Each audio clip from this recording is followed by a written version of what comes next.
आणि आजची महत्त्वाची बातमी ती म्हणजे शिवसेनेचा पक्ष आणि चिन्ह सुनावणी संदर्भातली। शिवसेनेच्या बाबतीमध्ये एकाच वेळी विधानसभा अध्यक्ष आणि आयोगाला सुनावणीचे अधिकार देणं चूक आहे असं म्हणत कपिल सिब्बल यांनी कोर्टामध्ये मोठी मागणी केली आहे। चंद्रचूड यांच्या 5 न्यायाधीशांच्या निर्णयावर सिब्बल यांनी बोट ठेवलं। विधानसभा अध्यक्षांनी आमदार अपात्र केले असते तर निवडणूक आयोगाच्या निर्णयावर देखील त्याचा परिणाम झाला असता असं सिब्बल म्हणाले। आता हे प्रकरण 7 न्यायमूर्तींच्या बेंचकडे सोपवण्याची मागणी सिब्बल यांनी केली। चंद्रचूड यांच्या 5 न्यायाधीशांच्या खंडपीठाने दिलेल्या निर्णयाचा निवडणूक आयोगाच्या निर्णयावर परिणाम झाला असंही सिब्बल म्हणाले। तर विधानसभा अध्यक्ष आणि निवडणूक आयोगात एकाच वेळी सुनावणी घेण्याचे अधिकार देणं चुकीचं आहे। विधानसभा अध्यक्षांपुढे आमदार अपात्र झाले असते तर आमदारांची संख्या कमी झाली असती। आमदार अपात्रतेमुळे निवडणूक आयोगाचा निर्णयही बदलला असता असाही युक्तिवाद सिब्बल यांनी केला। मात्र 2 निर्णय एकमेकांवर अवलंबून असताना एकाच वेळी सुनावणी झाली। पक्षांतर बंदी कायद्यानुसार शिंदेंसोबत गेलेले 39 आमदार अपात्र झाले असते तर निर्णय ठाकरेंच्या बाजूने गेला असता। तर चंद्रचूड यांच्या खंडपीठानं हा एकाच वेळी सुनावणी घेण्याचा निर्णय दिला होता असाही युक्तिवाद सिब्बल यांनी केला। यासह आता हे प्रकरण 7 न्यायाधीशांच्या बेंचकडे सोपवण्याची सिब्बल यांनी मागणी केली आहे। खटला वाढावा, आणखी प्रलंबित राहावा म्हणून वेळ मागतायत।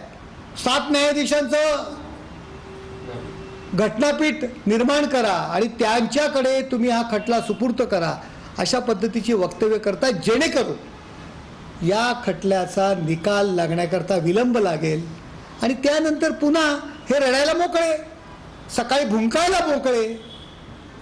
हे सर्व प्रकार हे हरणार आहेत हे यांना माहीत आहे। याकरता या गोष्टी केल्या जातात। आमदार, खासदार, पदाधिकारी, कार्यकर्ते, नगरसेवक आज 90% वरती एकनाथ शिंदे साहेबांचं नेतृत्व सगळ्यांनी मान्य केलंय, त्यांच्यासोबत सगळे काम करतात। अपात्र होणाऱ्या व्यक्तीला निवडणूक आयोगानं मुख्यमंत्री बनू दिलं असं सिब्बल म्हणाले।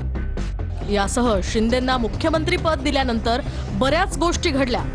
निवडणूक आयोगानं सरसकट पक्ष चिन्ह शिंदेंना दिलं। आयोगानं परस्पर निर्णय कसा घेतला असाही सवाल सिब्बल यांनी केलाय। तर हे प्रकरण आमच्या बाजूने आहे, कारण आम्हाला आयोगानं कोणतीही नोटीस दिलेली नाही। घडलेल्या घडामोडी पाहता त्यांना राजकीय मदत झाली असंही सिब्बल यांनी म्हटलंय। तर पक्षानं आमदारांना अपात्र करण्याची मागणी अध्यक्षांकडे केली होती। विधानसभा अध्यक्षांनी आमदारांना अपात्र केलं नाही। शिंदेंनी 2018ची पक्षाची घटना मान्य केली होती असंही सिब्बल यांनी यावेळी म्हटलं। तर पक्षाच्या घटनेनुसार शिंदे गटनेते झाले, पक्ष तिकिटावर निवडणूक लढली आणि त्याचा उपभोगही घेतला। फुटीनंतर पक्षाची घटना मान्य नाही हे म्हणणं आता चुकीचं असल्याचं सिब्बल यांनी म्हटलं। नाही, निवडणूक आयोगाने शेण खाल्लेलंच आहे आणि त्या शेणाची किंमत सकाळी मी आकडा सांगितला किती 1000 कोटीचा आहे।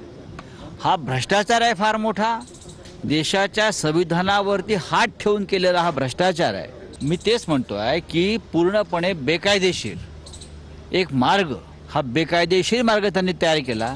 त्या मार्गावरून ते गेले आणि एका बेकायदेशीर गटाला पक्ष म्हणून मान्यता दिली आणि चिन्हही दिलं आमचं त्यांना।